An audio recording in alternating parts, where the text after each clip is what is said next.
लोक म्हणत आहे स्थानिक जो उमेदवार आहे, जो तमतमबंदी आहे, म्हणजे आपल्या गावच्या माणसालाच आपण वोट दिलं पाहिजे, बाहेरच्या माणसाला कशाला द्यायचं, याच्यावरनं पूर्ण राजनीती चालू आहे. त्याच्यावर काय म्हणतो?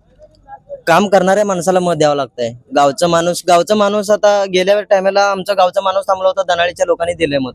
आता दनाळीचं पोरगं थांबलंय तर आपल्याला मत द्यावंच लागणार. गावचं म्हणून काम न करणाऱ्यांना किंवा भ्रष्टाचार करणाऱ्यांना द्यायचं नसतंय तसं.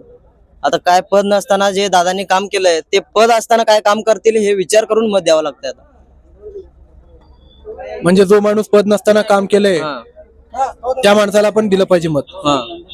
पद नसताना पदरचे पैसे लोक चहा प्यायला देत नाहीत, पण दादा मंदिरांसाठी 5-5 लाख 10-10 लाख रुपये निधी दिलेत. आमच्या स्वतःच्या मंडळाला दादा येऊन 5-5 हजारचे पट्टी दिलेत. तर असला माणूस सत्तेत आला तर गावचा विकास 100% करेल.